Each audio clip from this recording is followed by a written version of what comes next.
In this video, we're going to take a deeper dive into dashboards available via the Analytics portal. As you can see, the Analytics portal has a number of dashboards split between a number of different subheadings. Think of these subheadings as categories for our dashboards. We can select any of the subheadings to filter the thumbnails visible below to get our desired dashboards. For example, I can select the Practice Management subheading to see only dashboards that are associated with practice management. Here we can see two dashboards, Clinic Performance Overview and Clinic Patterns. These dashboards help owners by showing them relative information around operational metrics like clinic revenue, number of visits, and so on. While the dashboards under the Clinical Care Outcomes heading will help the clinic measure the success of the plans they offer, helping paint a better picture of a customer's care journey. Let's go back and take a look at our Clinical Performance Overview dashboard under our Practice Management heading.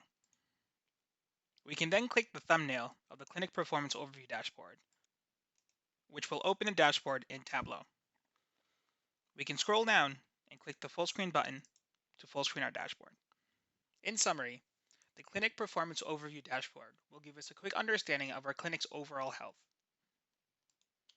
At the very top, we have our Tableau comment filters, which allow us to filter the dashboard based upon our needs.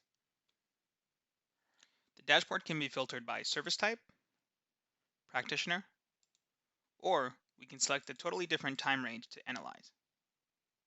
In this example, we'll look at all service types and all of our practitioners, as well as the last 12-month time period. At the very top, we notice we have a KPI section, which gives us key information about how our clinic is performing, summarizing the full dashboard. Each performance indicator shows the value of the current period, in this case, the last 12 months, as well as a percentage comparing it to the period before. We can hover over the percentage to see the total value for the previous period. For example, our total revenue KPI shows the total revenue for the last 12 months, compared to the 12 months before that.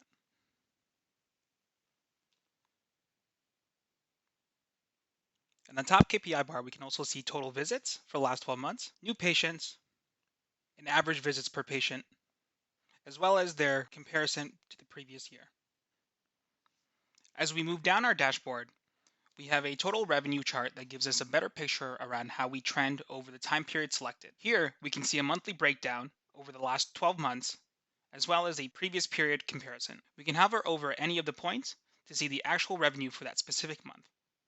Moving on to our total visits visual, we are able to determine the percentage of new and returning patients broken down monthly, as well as comparing them to the total number of visits the previous year. We can use this chart to ensure that we have a healthy mix of new and returning patients coming into our clinic.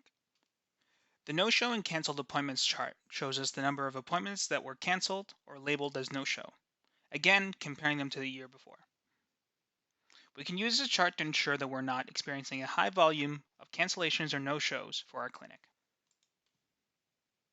Moving on to the right side of the dashboard, we have the practitioner performance breakdown table, which gives us the ability to review an individual practitioner's performance within each of their respective service types.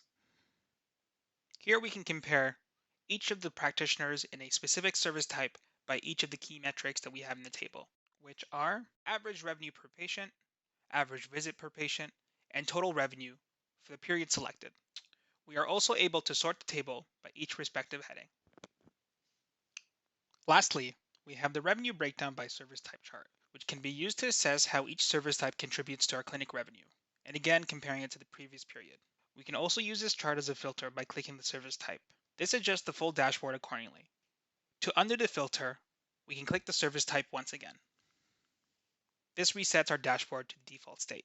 If we needed more assistance on how to read our visuals, we can always click the help layer on the top right of our dashboard, which gives us a quick summary for each visual.